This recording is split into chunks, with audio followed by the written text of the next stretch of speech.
Aviation fans, welcome back to another episode of Imperial Diecast, and today we're going to be taking a look at a 1/500 scale Airbus A321. Now, as you can see by the packaging, this is a new generation Herpa model, meaning it has scale-accurate landing gear. So as you can see, it says MEA Middle East Airlines down here, 1/500 scale Herpa, and then at the side we have the Herpa catalog number 515818, and we have the plane's registration, and then over here is a close-up of the real plane. Alright, at the back, you can see it says limited edition, and it's a Wing Swirl limited edition with a wingspan of 34.09 meters, a length of 44.51 meters, and a height of 11.76 meters. So let's get this open.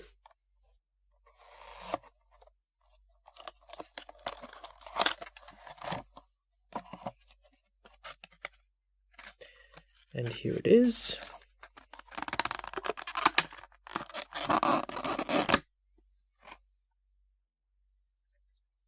The Airbus A321.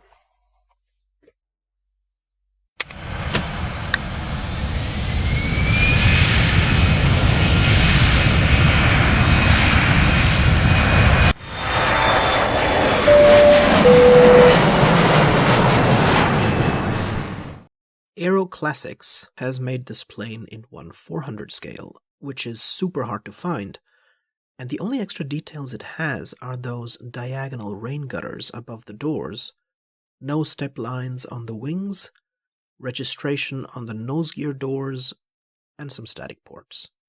But Herpa's easier to find 1/500 version is quite close in terms of detail, as I will proceed to show you now.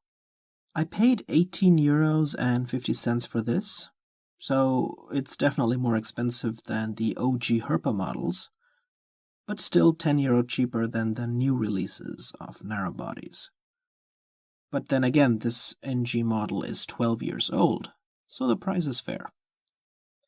Now, this is the original Airbus A321, which was launched in 1994, about 6 years after the original A320, and is basically the extended fuselage variant of the A320. It can carry around 40 more passengers than the A320, while still maintaining a range of almost 6,000 kilometers, only 100 or so less than the A320's range. So, in a sense, it is the better plane. Over 2,000 of these have been made, and there's thousands of additional impending orders for the latest gen A321 Neos.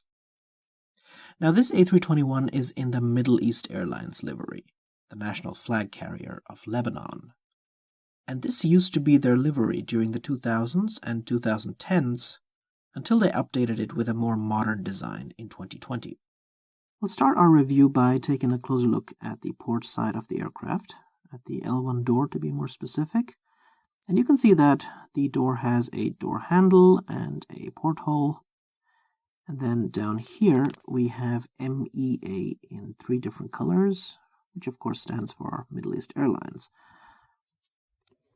Now, if you take a closer look at these windows, and this is as sharp as I can get them, you can see that every single window has a silver window frame.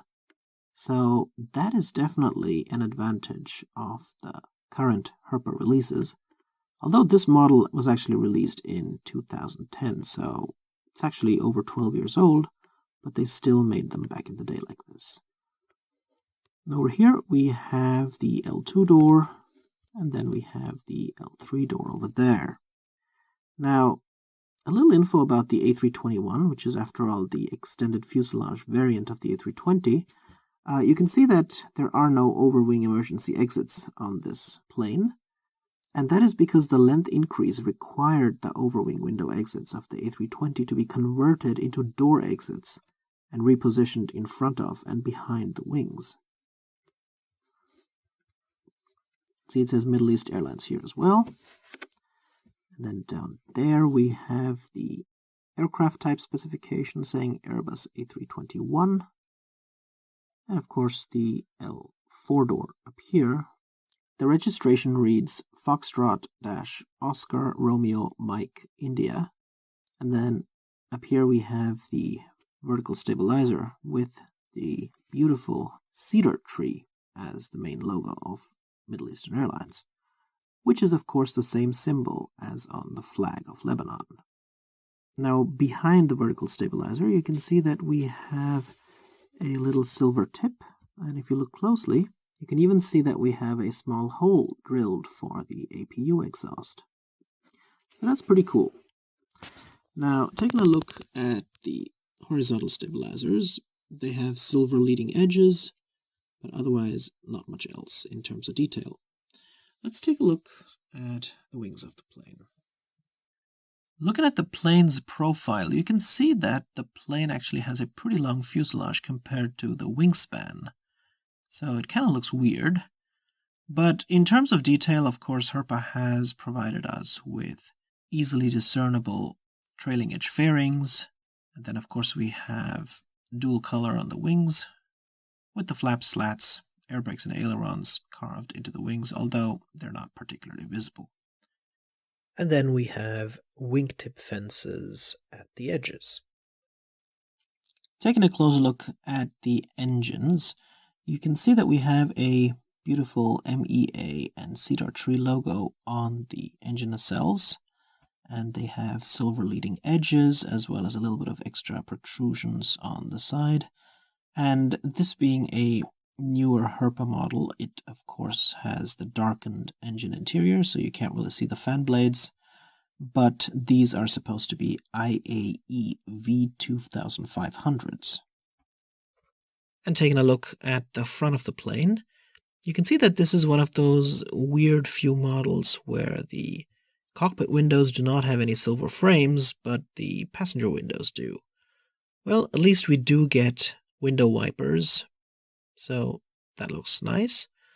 But I think that even without the silver cockpit window frames, the overall looks of the A321 are quite convincing. And here's a look at the starboard side of the Middle Eastern Airlines Airbus A321.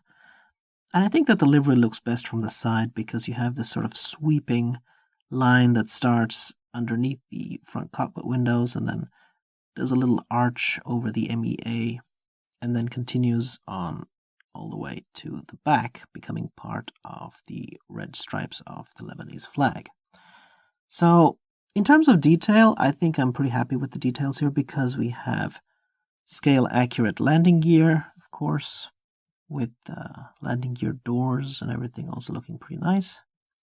We have cargo doors up here at the front, at the back.